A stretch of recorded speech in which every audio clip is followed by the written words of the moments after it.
Hi, welcome back, kids. I'm Miss Debbie from Cox CSP. Let's continue with our chapter book on Wooden Willie. This is part 8. Okay, now I left it at Wooden Willie. He was going to do something kind the next time he had a chance. So always remember, do something kind for someone each day. Okay, here we go. When Uncle Clem and beloved Belinda and Wooden Willie were out of the house, they discovered a little wooden ponies had decided to run back home. At least that's what Uncle Clem thought. They were nowhere in sight. But the wood ahead was so inviting that beloved Belinda said, It is just as well, Uncle Clem, for the ponies are used to wooden people, and we are used to walking. So we will see a great deal more if we do not ride. Because they were invisible and Wooden Willie could not see him, Uncle Clem and beloved Belinda took a hold of the Wooden Willie's hand, and they walked through the woods. By and by they walked along. They heard someone crying on the side of the path. It was an old lady they found. And when they became near, beloved Belinda whispered, "You speak to her, Wooden Willie, and find out why she's crying." The little wooden, no, it wasn't a wooden lady, sorry. The little old lady looked at Wooden Willie and said, "This morning I had 16 pennies, and now I don't have any." "Dear me," Wooden Willie said, "did you lose them?" "No," the old lady sighed. "I have been saving every penny I found rolling uphill for 9 years, and I had 16, and I had it put away in a pasteboard box. But last week, Skippy Doodles, who lives a mile away, came and took my pennies, box, and all. He said he would come back this week if I didn't have any more for him, and he would tear down my little house. Maybe it would be best for you if you tell me where you hid the other pennies," said Wooden Willie. "But I have no others," said the old lady as she cried. And as she heard a loud bang in the back of the woods, "There he is now, tearing down my little house."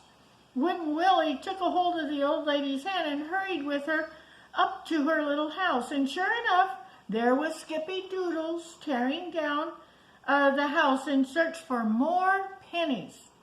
"Aren't you ashamed of yourself, Skippy Doodles?" Wooden Willie cried. Skippy Doodles turned angrily and struck at Wooden Willie, but Uncle Clem caught Skippy Doodles and threw him down, and he took the old lady's box of pennies away from Skippy Doodles' pocket. Skippy Doodles kicked and yelled, and Uncle Clem held him tight. "I'll tell you what we'll do," said Uncle Clem, sitting on Skippy Doodles' stomach. We'll paint green circles around his eyes so everybody he looks at in the looking glass." Oh, wait a minute. Okay, wait a second here. I got mixed up. "We'll paint green circles around his eyes so that every time he looks in the looking glass, he'll know how naughty he has been." Oh, the looking glass is a mirror. Oh. Of course, the old lady did not know who was doing the talking and fighting with Skippy Doodles until Wooden Willie explained that Uncle Clem and beloved Belinda were friends, and they were invisible. The little old lady brought a can of green paint, and Uncle Clem painted the large rings around Skippy Doodles' eyes, and took Skippy Doodles into the front door and shouted loudly in his ear, "Don't you ever come near this house again, Skippy Doodles." And Skippy Doodles, because he could not see who punished him, was so frightened he ran away and ran, skippity-lickety down the path and through the woods. And I have to show you the pictures of Skippy Doodles. There's the old lady in her house, and she's talking to Wooden Willie, telling she has her pennies stolen.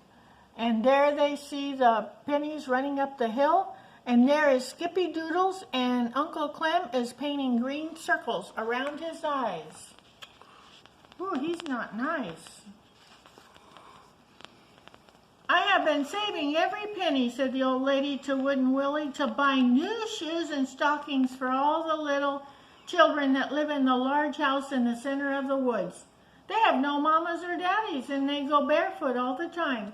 But how can you buy so many things with 16 pennies, said beloved Belinda. Oh, don't you know every penny you find rolling uphill is a golden penny, said the little old lady. No, we didn't know that, said beloved Belinda. Yes, indeed, said the little old lady. There is a hill right over there, and where I find pennies, if you come with me, I'll show you. Maybe if we go, we can find some pennies rolling uphill. We could find some by yourself, Uncle Clem. The little old lady led him to the hill. Now you must be real quiet, she said. If the pennies hear you, they will hide in the grass and remain there quietly until you leave. Wooden Willie stayed with the old lady, but beloved Belinda and Uncle Clem, being invisible, walked away from the others and waited. Soon, beloved Belinda and Uncle Clem saw something bright and shiny twinkling in the grass. Sure enough, 2 golden pennies were rolling uphill, and the golden pennies, thinking that there was no one about, thought they would not be seen. But beloved Belinda picked up one, and Uncle Clem picked up the other one, ran back to the old lady and put them in her box. Oh, goody, she laughed. Now I have 18 pennies, and if I find 2 more, I will have 20. What becomes of the lovely shiny pennies when they get to the top of the hill, nice little lady, asked beloved Belinda. I guess they fly away, the old lady replied, but I really don't know because I've never been to the top of the hill. I don't believe the golden pennies fly when they get to the top, beloved Belinda, thinking out loud. Suppose you and Wooden Willie stay here, and Uncle Clem and I will walk to the top of the hill and see where the pennies roll. So, beloved Belinda and Uncle Clem started to the top, and as they were walking along, they saw a golden penny wobbling this way and that way to roll up the hill. Shh, said beloved Belinda to Uncle Clem. Let's be still as mice and follow it. Then we can see where it rolls to. So beloved Belinda and Uncle Clem followed the golden pennies to the top of the hill, and it rolled to a stone and hopped off to the other side. There, they hear it go, tinkle, tinkle, and at the end, clunk, clunk, clunk. Beloved Belinda and Uncle Clem tiptoed to the top and peeked around the stone. Beyond it was a great box filled with shiny golden pennies, all tinkling together. And the box was, on the box there was a sign that read, "Help yourself." But remember, every golden penny will disappear unless you spend it to bring happiness to another person.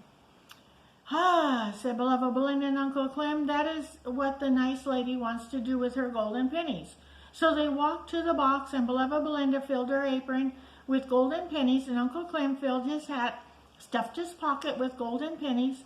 Now, beloved Belinda, he and Uncle Clem walked down the hill, and the nice lady can buy the children new shoes and stockings, and besides, she can buy all new clothes and pretty books and toys for them that will bring happiness to others.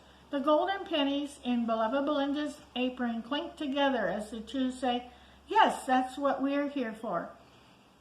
Here we are, nice little old lady, said beloved Belinda and Uncle Clem. We have come with our apron and pocket full of shiny golden pennies. Where did you find so many? Said the nice lady, and she wanted to know. But beloved Belinda and Uncle Clem poured all the pennies into her lap. Uncle Clem explained that we had found them, but if you spend a penny selfishly, that means on yourself and not for anybody else, they will disappear, he added. Then the pennies will stay with us. Said the nice little old lady laughed, for she was going to spend to bring happiness to poor little children. And the little old lady with her apron full of golden pennies stood up. Let's walk to the store and buy the things right away, she said. This pleased beloved Belinda and Uncle Clem very much. So they followed the little old lady through the woods, and they came to a great big oak tree with a large hole in it. Just as the little lady passed by the oak tree, Skippy Doodles sprang out and grabbed the apron full of the golden pennies in it. "Ha!" he said, and he ran with the apron full of golden pennies. I heard the pennies tinkling together, and now they are mine, and I'm going to spend it all on everything I wish. I'm going to the store and I'm going to buy myself a bicycle and a pair of roller skates and a baseball and a lot of candy and everything I want. Here's mean Skippy Doodles. He stole the money and now he's going to the store and it looks like he's getting kicked out by the storekeeper. Let's read it and see. Oh, you know what? We're going to have to leave it right there. That's a good page to leave it on. And I'll see you next time, okay?